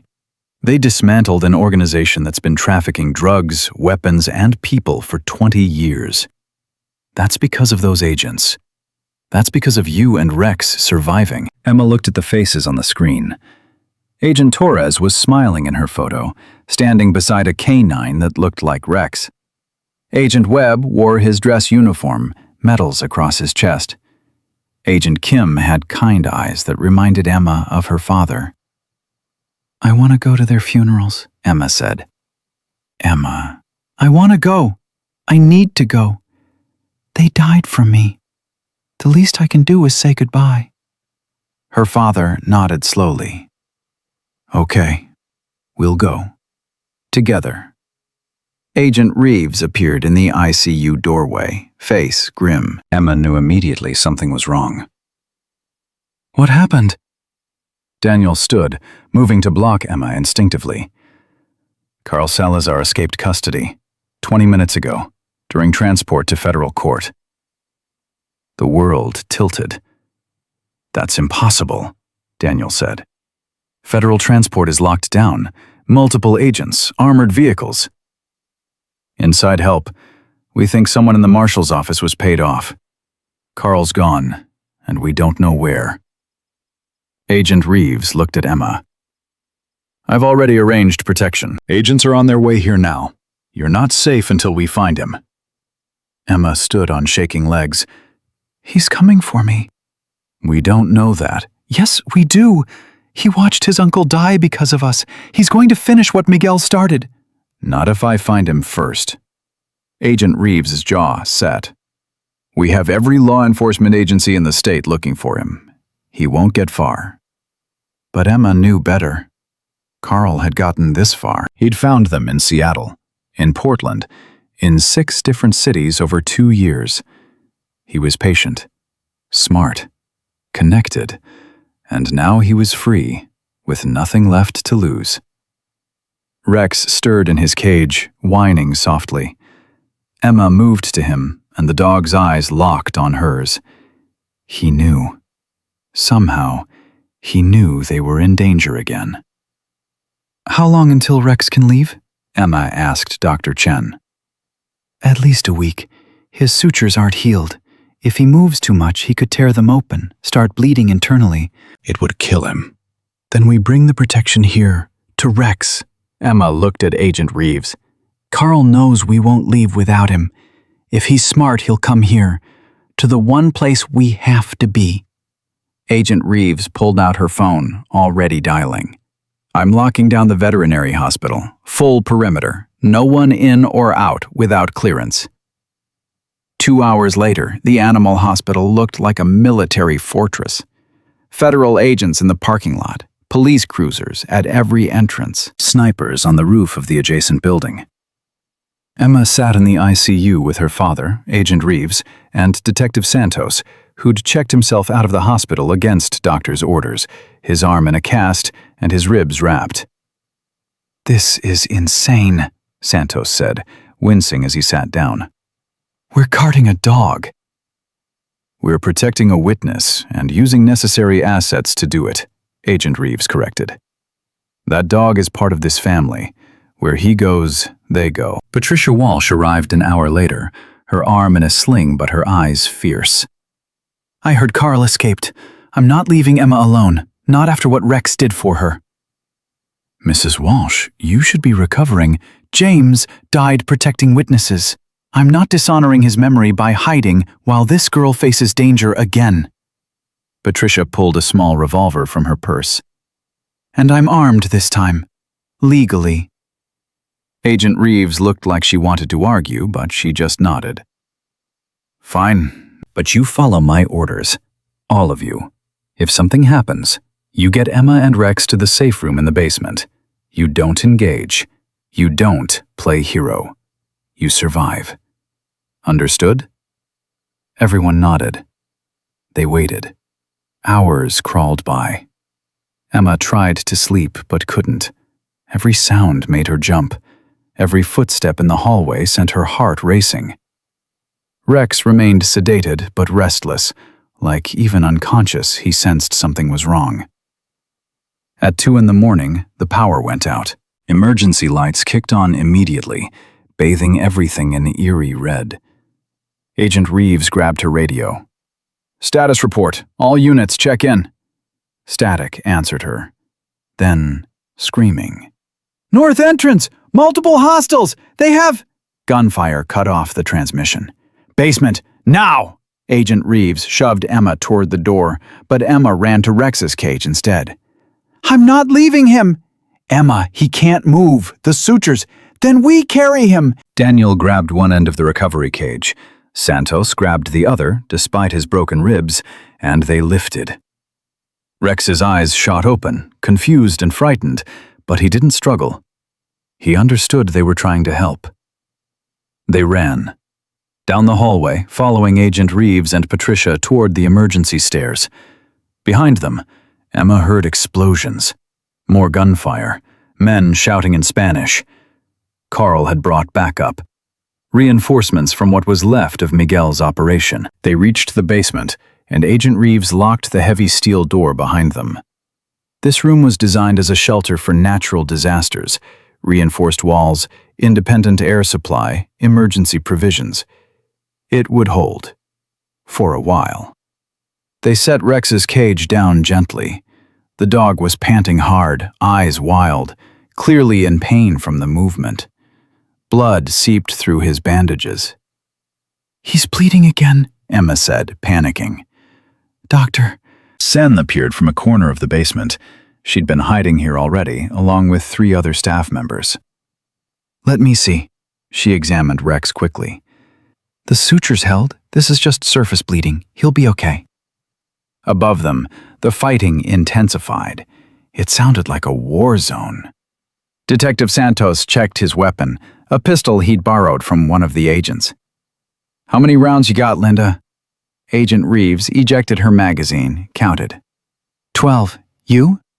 6. I've got 5 in my revolver, Patricia added. 23 bullets against God knows how many hostiles. Santos laughed bitterly. We're going to die in a basement protecting a dog. We're going to live in a basement protecting family, Emma's father corrected. There's a difference. The steel door shuddered. Someone was trying to break through. That door will hold, Dr. Chen said, though she sounded uncertain. It's designed to withstand tornado force winds. It's not designed to withstand military-grade explosives, Agent Reeves muttered. Another impact, harder. The door groaned, but held. Then Carl's voice echoed through the steel, amplified by something. Emily Park, I know you're in there. I know the dog is in there too, and I know you're running out of options. No one responded. Here's what's going to happen. You're going to open this door. You're going to walk out with your hands up, and I'm going to finish what my uncle started. Or, Carl paused for effect, I'm going to set fire to this entire building with everyone inside. Staff, patients, all those innocent animals on the upper floors. Your choice. Emma looked around the basement. Dr. Chen and her staff terrified. Patricia gripping her revolver with shaking hands. Detective Santos barely able to stand. Her father desperate and helpless. Agent Reeves calculating odds that didn't look good. And Rex, wounded and bleeding, watching her with those amber eyes. Don't even think about it, her father said, reading her face. He'll kill everyone. He'll kill you. Better me than all of them. No! Daniel grabbed her shoulders. No, Emma. We don't negotiate with terrorists. We don't surrender to monsters. We survive. We fight. An explosion rocked the building. Not at their door, somewhere above. Emma smelled smoke immediately. He's doing it, Dr. Chen whispered. He's burning the building. Agent Reeves grabbed her radio, tried again. Any units, respond! We need fire suppression! We need... A voice crackled through, weak but clear. This is Officer Mendez, Riverside PD. We've secured the north side. Fire department is rolling in. Hold your position. How many hostiles are left? Unknown. At least 6. They're falling back to the west entrance. Looks like they're... Wait. They're rigging something. Jesus, that's a lot of C4. They're going to blow the whole... The radio died. Carl's voice came again, colder this time. Last chance, Emily. You have 60 seconds before I detonate enough explosives to collapse this entire structure. You, me, everyone dies. Or just you die. Choose. Emma looked at Rex. The dog struggled to his feet despite his injuries, despite Dr. Chen trying to hold him down. He moved to the front of his cage, pressed his nose against the bars, and stared at Emma. His eyes said everything. Don't you dare. Don't you dare give up now. 45 seconds, Emily. Agent Reeves moved to the door, weapon ready. If she opens this door, he'll kill her before we can take a shot. Then we don't open the door, Emma said quietly. 30 seconds. Emma walked to Rex's cage, opened it, and let him out. The dog stumbled but stayed on his feet, moving to Emma's side. Weak, wounded, but still protective. What are you doing? Her father demanded. Trusting Rex. One more time. 15 seconds, Emily. I'm not bluffing. Emma put her hand on the door handle. Agent Reeves grabbed her arm. Don't. He's going to blow it anyway. At least this way I control how it happens. Emma. Emma yanked her arm free and opened the door. Carl stood there, detonator in hand, gun in the other. Behind him, 6 men with weapons. The hallway was thick with smoke. Flames licked at the ceiling. Smart girl, Carl said, raising his gun to her head. Rex lunged. The dog hit Carl with everything he had left, tearing into his gun arm. Carl screamed, the weapon flying from his grip. The detonator fell from his other hand, skittering across the floor. One of Carl's men grabbed for it. Patricia Walsh shot him. Then everything happened at once. Agent Reeves fired, dropping 2 more men.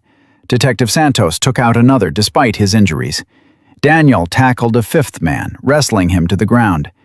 Emma dove for the detonator. Her fingers closed around it just as Carl kicked Rex off him, sending the wounded dog crashing into the wall. Emma heard Rex yelp, heard her father screaming, heard Agent Reeves shouting orders. She looked at the detonator in her hands. Red digital display counting down. 15 seconds. 14. 13. Carl lunged for her. Emma threw it, as hard as she could, down the hallway, away from everyone, into the flames. "No!" Carl screamed, running after it. Agent Reeves grabbed Emma, pulling her back into the basement. Daniel grabbed Rex, ignoring the dog's yelps of pain. Detective Santos and Patricia fell through the doorway. Dr. Chen slammed the steel door shut. The explosion was apocalyptic. The entire building shook. Ceiling tiles rained down. The steel door buckled inward, but held. Emma felt the heat even through the reinforced walls, felt the pressure in her ears, felt the world trying to tear itself apart.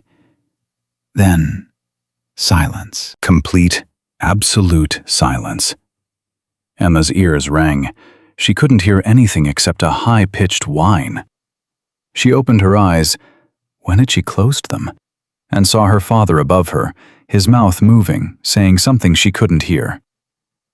Gradually, sound returned. Sirens, lots of them, shouting, water spraying, the fire department. Her father's voice, hoarse and desperate. "Emma! Emma, can you hear me?" "I'm okay," she managed. "I'm okay." Rex lay beside her, barely conscious, blood soaking through his bandages again. But his tail moved when Emma touched him. Still alive, still fighting. Agent Reeves was on her radio, coordinating with first responders. Detective Santos sat against the wall, pale and sweating. Patricia held her revolver loosely, staring at nothing.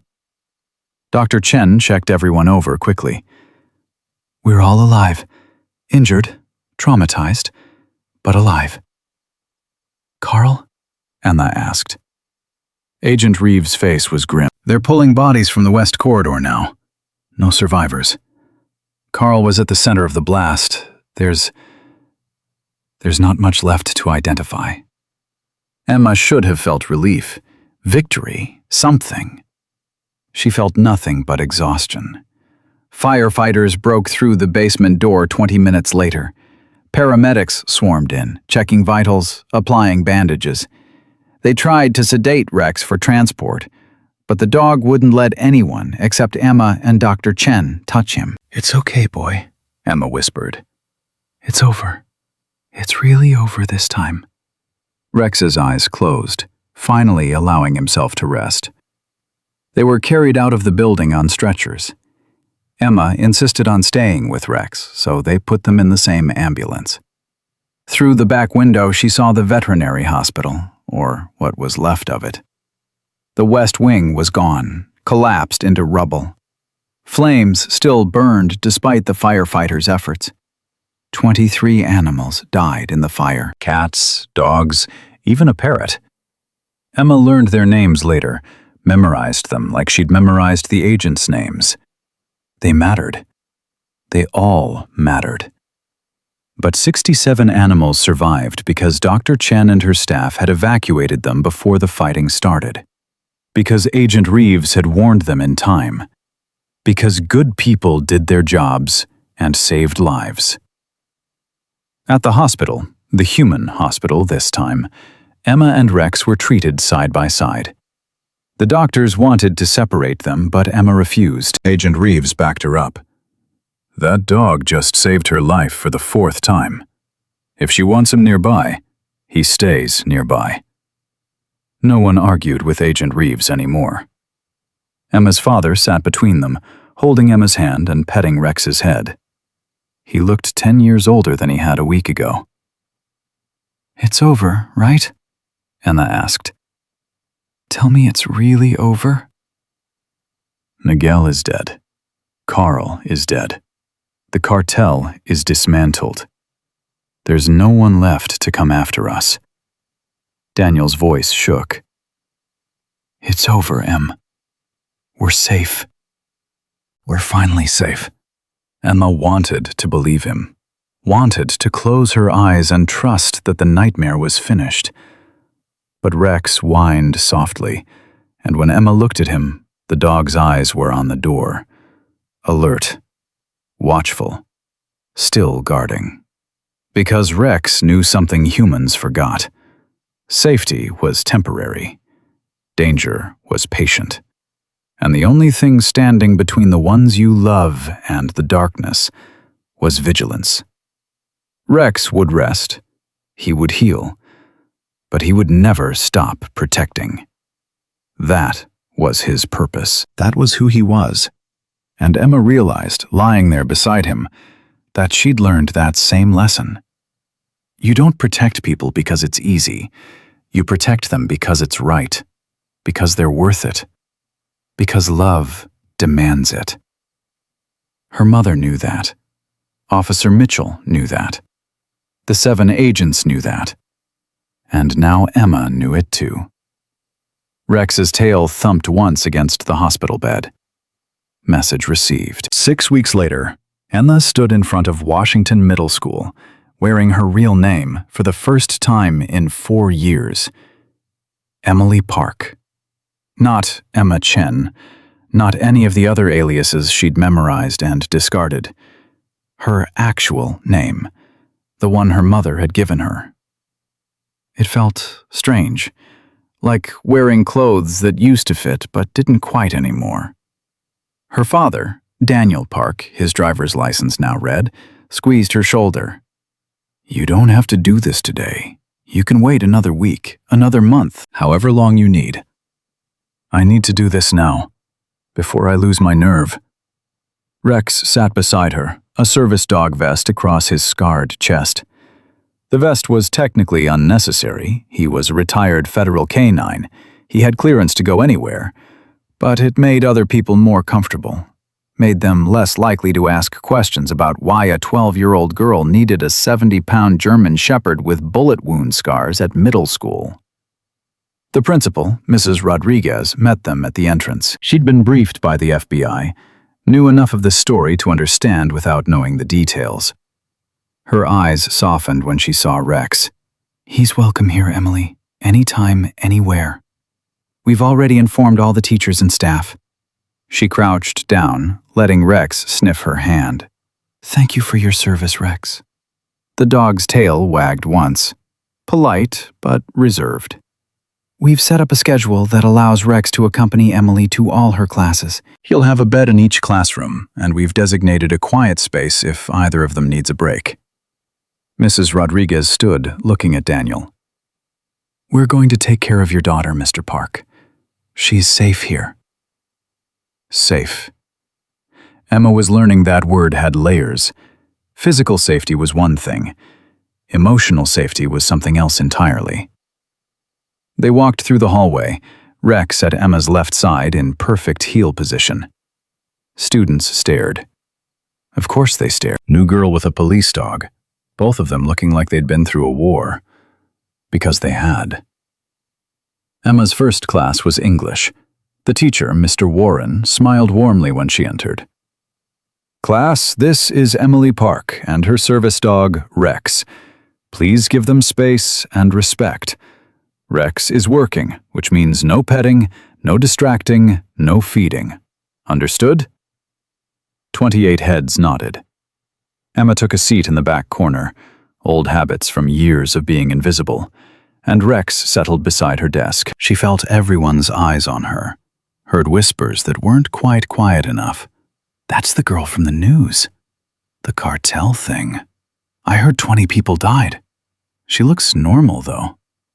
Normal. Emma almost laughed. She didn't remember what normal felt like anymore. Mr. Warren started the lesson on poetry analysis, and Emma tried to focus. but her hands shook holding the pencil. Her chest felt tight. The classroom walls seemed too close, the door too far away. Rex's nose nudged her leg, grounding her, reminding her to breathe. She made it through first period, then second. By third period, math, she was exhausted from the effort of pretending to be okay. Rex sensed it, pressing closer against her legs. The math teacher, Ms. Patel, noticed her struggling and quietly suggested Emily take a break in the counselor's office. The counselor's name was Dr. Marcus Chen. Another Chen. Emma was starting to think the universe had a sense of humor about surnames. "Emily, Rex, come in." Dr. Chen gestured to a comfortable couch. "How's your first day going?" "Fine." The lie tasted familiar. "Fine is usually code for terrible, but I'm too polite to say it." Dr. Chen sat across from her, not crowding, giving her space. "This office is a judgment-free zone. You can tell me the truth." Emma looked at Rex. The dog stared back, waiting. He always waited for her to be ready.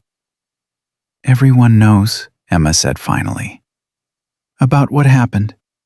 They're all looking at me like I'm broken, like I'm some tragic news story instead of a person. Are you broken? I don't know. Maybe. I can't sleep without nightmares. I can't hear loud noises without panicking. I can't... Her voice cracked.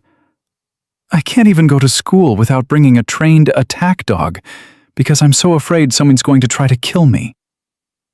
Rex isn't an attack dog. He's your partner. And there's nothing wrong with needing support. Dr. Chen leaned forward slightly. "Emily, you survived something most adults couldn't survive. You watched people die. You nearly died multiple times. Your brain is processing trauma, and that takes time. It doesn't make you broken. It makes you human." "I don't feel human. I feel like a ghost." Then maybe this school is where you learn to be human again. One day at a time, one class at a time, one conversation at a time. Dr. Chen pulled out a folder. "I've been authorized to work with you twice a week. We'll talk about the trauma, the fear, the guilt, all of it, but only when you're ready. Today we can just sit here if you want, you and Rex and me. That's enough." Emma sat there for the rest of the period, not talking, just breathing. Rex's steady presence kept her anchored. Dr. Chen didn't push, didn't pry, just existed in the same space, making it safe. When the bell rang, Emma felt fractionally better. Not good, but better. Lunch was harder. The cafeteria was chaos, noise, crowds, too many variables. Rex stuck close, and Emma found an empty table in the corner. She'd just opened her lunch when a girl sat down across from her. "Hi, I'm Maya Santos." Emma looked up. The girl was 13, maybe 14, with dark hair and her father's kind eyes. "Detective Santos's daughter." "Your dad told you to sit with me," Emma said flatly. "My dad told me you were starting today. He didn't tell me to do anything." Maya pulled out her own lunch. "But he did tell me what you did. How you saved his life. How you threw a detonator into a fire to protect everyone. That's pretty hardcore." Emma didn't know what to say to that. "Also, Rex is beautiful. Can I pet him?" "He's working." "I know. I asked anyway because I'm polite." Maya grinned. "My dad has a canine partner now. After what happened, he requested canine training. Did if a 12-year-old and a retired dog could take down a cartel, he should probably up his game." Despite everything, Emma smiled. "How is your dad?"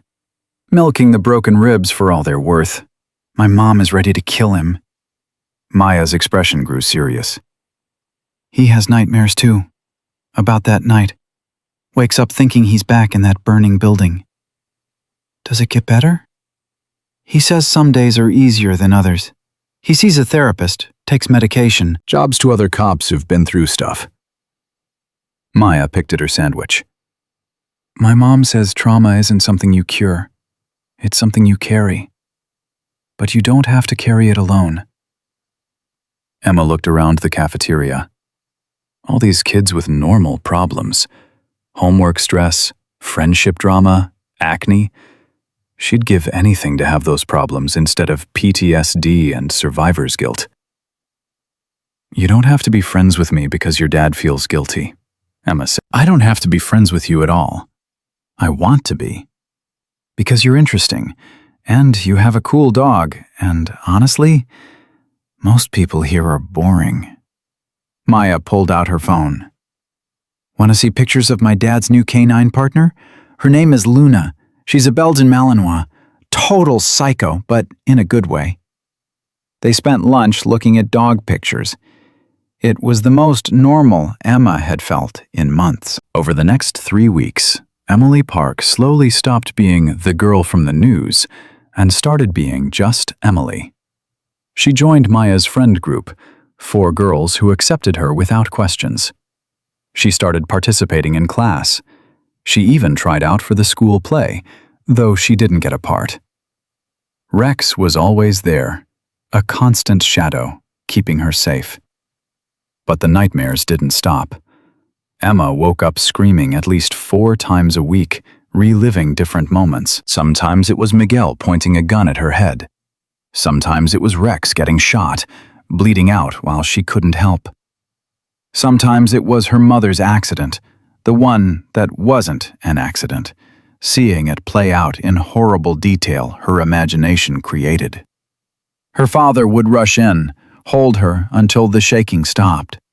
Rex would climb onto the bed, against doctor's orders because of his healing wounds, and press his warm body against hers until her heart rate slowed. I'm sorry, Emma would say every time. I'm sorry I keep waking you up. Don't apologize for surviving, her father would answer. 1 month after starting school, Emma got a letter. Official government letterhead, FBI seal. What is it? Her father asked, watching her open it with shaking hands. It's an invitation to a ceremony for the agents who died. Emma read through it. They're dedicating a memorial. They want me to speak. You don't have to. I know, but I want to. Emma looked at her father. Those agents died protecting us. The least I can do is honor them properly. 2 weeks later, Emily Park stood at a podium in front of 200 people, agents, families, politicians, press, with Rex beside her and her father in the front row. Agent Reeves had helped her write the speech, but the words were Emma's. I'm 12 years old, she began, voice shaking but clear. A month ago, I was 11. I've lived in 8 different cities. I've had 6 different names. I've watched my mother die and my father break and my whole world collapse over and over again. But I'm standing here today because 7 people I never got to thank decided my life was worth protecting. She looked at the memorial wall. 7 names carved in marble. 7 faces she'd memorized. Agent Marcus Webb had a wife and 2 kids. Agent Jennifer Torres was engaged. Agent David Kim was 3 months from retirement. Agent Nicole Patterson volunteered at animal shelters. Agent Robert Chen coached Little League. Agent Maria Gonzalez sang in her church choir. Agent Thomas Briggs was planning to propose to his girlfriend the weekend after he died. Emma's voice cracked, but she pushed through. They weren't just agents.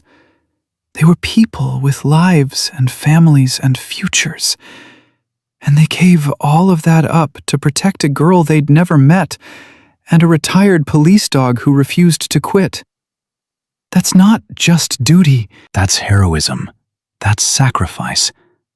That's love. She paused, gathering strength. I can't bring them back. I can't undo what happened. But I can promise you this. I will live my life in a way that honors their sacrifice. I will be brave when I want to hide. I will stand up when I want to run. I will protect others the way they protected me, because that's what heroes do. They pass the torch. Emma looked at Rex. The dog stared back, steady and calm. And they teach us that loyalty isn't about never being afraid. It's about being afraid and doing what's right anyway. Rex taught me that. Officer James Mitchell taught Rex that. And these 7 agents proved it with their lives. She stepped away from the podium. The audience stood, applauding. But Emma didn't hear it. She walked to the memorial wall and pressed her hand against Agent Torres's name. The agent with the canine in her photo. The one who probably loved dogs as much as Emma did. "Thank you," Emma whispered. "I won't waste what you gave me." After the ceremony, families approached her. Agent Webb's widow hugged her. Agent Kim's adult son shook her hand. Agent Gonzalez's mother kissed her forehead and said something in Spanish that Emma didn't understand, but felt in her soul. Patricia Walsh attended too, arm still in a sling, but eyes bright. She pulled Emma aside. "James would be proud of you, of Rex, of everything you've become." Patricia touched Rex's head gently. "This dog lost his handler and his purpose, and he found both again in you. That's rare. That's special." "I didn't do anything. He chose to protect me." "You gave him something to protect. You gave him a reason to keep fighting. That's not nothing, sweetheart. That's everything." 3 months after the ceremony, Emily Park did something impossible. She went to a sleepover at Maya's house without Rex. Her father looked terrified. "Em, are you sure?" "No, but I need to try." Emma knelt beside Rex, who sat by the door looking confused. "I'll be gone 1 night. 1 night. Dad will be here with you. I'll be safe at Maya's. Her dad's a cop. Their house has an alarm system. Nothing's going to happen." Rex whined, uncertain. "You have to trust me now, the way I trusted you." Emma kissed his head. "I can't bring you everywhere forever. I need to learn how to be brave on my own sometimes." She left before she could change her mind. The sleepover was fun. Movies, junk food, makeup experiments that went hilariously wrong. Maya's friends treated Emily like she was normal, like she wasn't damaged goods, like she could just be a kid.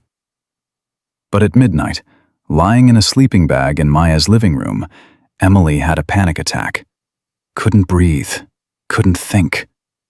The room was spinning, and she was back in that burning building, back in that bathroom, back in every nightmare she'd ever had.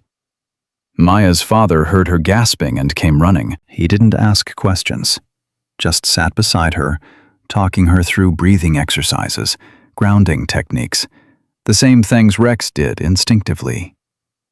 "You're safe, Emily. You're in my house. Maya's 3 feet away. My service weapon is locked in my bedroom safe. The doors are locked. The alarm is set. You're safe." "I can't do this," Emily sobbed. "I can't be normal. I can't." "Normal is overrated. You know what's better? Being you. Being the girl who survived. Being the girl who's learning to live again." Detective Santos handed her a glass of water. "Rex isn't here, but you are. And you made it to midnight at a sleepover. That's progress, Emily. That's strength." Emily called her father at 1 a.m. He answered on the first ring. "I'm okay," she said before he could panic. "I had a moment, but I'm okay now. I just wanted to hear your voice." "I'm here, Em. Always. You want me to come get you?" "No, I'm staying. I'm going to finish this sleepover." She took a shaky breath. "How's Rex?" "Pacing, whining, staring at the door like you're going to walk through it any second." Her father laughed softly. "He misses you, but he's okay too. We're both okay."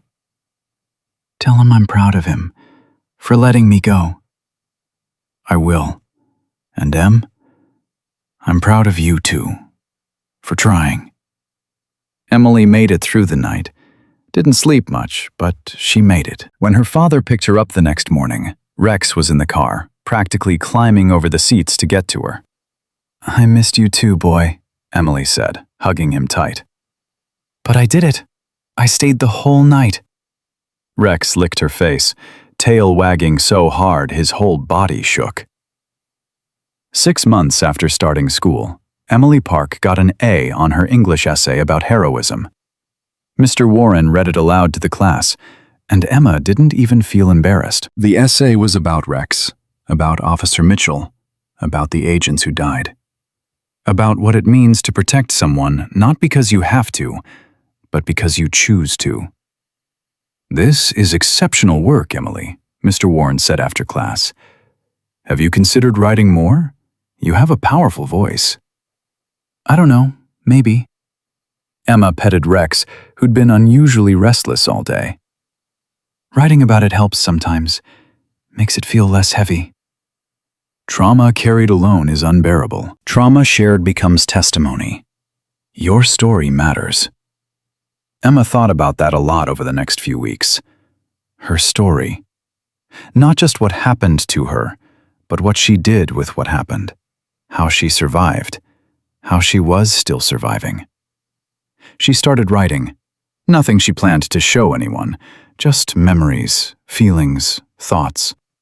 Rex would lie beside her desk while she typed, occasionally nudging her hand when she got too lost in dark memories. 1 year after that terrible night in Riverside, Emily Park stood in the same burned-out lot where the veterinary hospital had been. They were rebuilding it, bigger, better, with state-of-the-art equipment funded partially by donations in the fallen agents' names. Dr. Chen was there, pointing out where different sections would go. We're adding a canine recovery wing, specially designed for working dogs who've been injured in the line of duty. We're naming it the James Mitchell Memorial Wing. Patricia Walsh stood beside Emily, tears streaming down her face. He would have loved that. He would have loved that you're still fighting, Emily said. That Rex is still fighting. That we're all still here. Sometimes I wonder if it was worth it. All the pain, all the loss. James died. Your mother died. 7 agents died. 23 animals. Carl's victims before all this. The body count is staggering. Patricia looked at Emily. Was it worth it? Emily didn't answer right away. She thought about her father, finally smiling again, about her friendships at school, about her therapy sessions where she was slowly learning to process trauma, about Rex, scarred but healing, still protecting, but also learning to just be a dog sometimes. Miguel's cartel trafficked drugs that killed hundreds, maybe thousands. They trafficked people, women, children. They murdered anyone who got in their way. And now they're gone. Dismantled. Finished. Emily met Patricia's eyes. Yeah, it was worth it. Not because the cost wasn't terrible, but because doing nothing would have cost even more. Agent Reeves appeared, walking across the construction site. She'd been promoted after everything. Unit chief now, overseeing witness protection for the entire Western region. Emily, Daniel, Patricia, Rex, good to see you all. Reeves shook hands, scratched Rex's ears. I wanted to give you an update. Last week, we arrested the final 3 members of Salazar's operation who'd gone into hiding. They're cooperating, giving up international contacts. Your testimony, Emily, everything you've done, it's led to 47 more arrests across 6 countries. You dismantled an empire. I didn't do anything. Rex did everything. You both did, together. Reeves pulled out a small box. Which is why I'm authorized to present you with this. She opened the box. Inside was a medal, Civilian Medal of Valor, highest honor the FBI could give to a non-agent. For Emily Park and Canine Rex, in recognition of extraordinary courage, bravery, and heroism in the face of mortal danger. Your actions directly led to the dismantling of a major criminal organization and the protection of countless future victims. Emily took the medal with shaking hands. This should go to the agents who died. They're getting their own honors, posthumously. This is yours. You earned it. Reeves pinned the medal to Emily's jacket. Wear it proud. 2 years after that night, Emily Park turned 14. She celebrated with a small party. Maya and her friend group, her father, Patricia Walsh, Detective Santos and his family, Agent Reeves, Dr. Chen, the counselor, even Mr. Warren. And Rex, of course. Always Rex. They ate cake, told stories, laughed about inside jokes Emily had never thought she'd have again. Normal. Or as close to normal as her life would ever be. Later, after everyone left, Emily sat on the porch with her father and Rex. The California sunset painted everything gold and orange. How do you feel? Her father asked. 14. Officially a teenager. Old, tired, but also okay.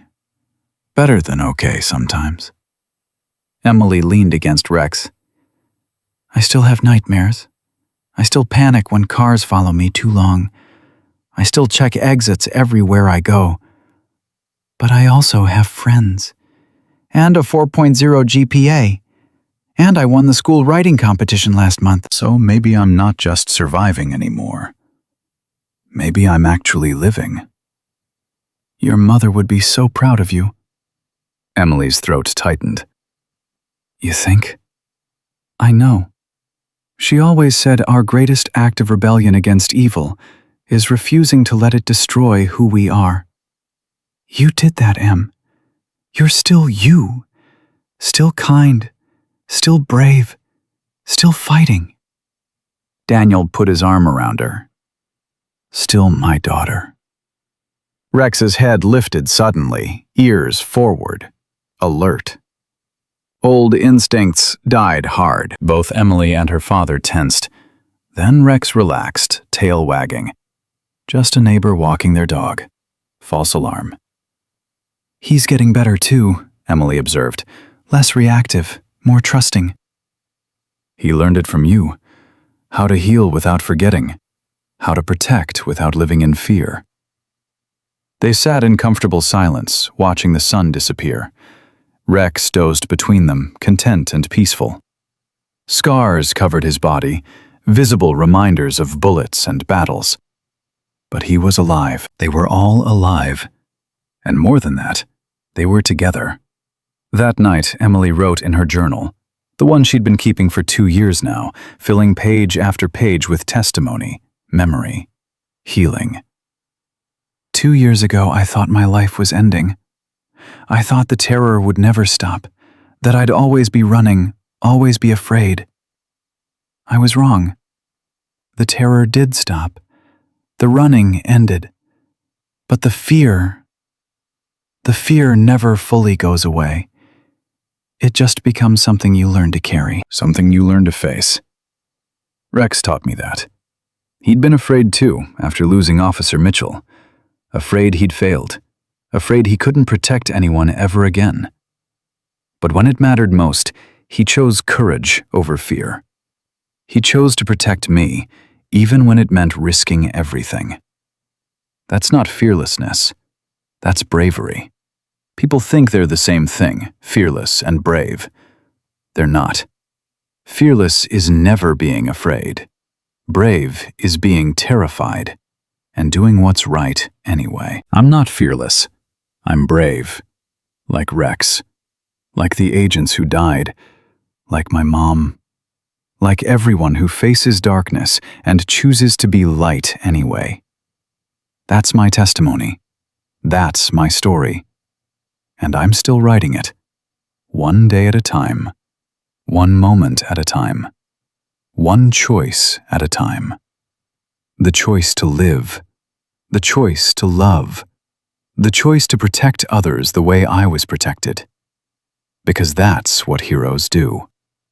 They pass the torch. And they teach us that sometimes the bravest thing you can do is simply refuse to give up.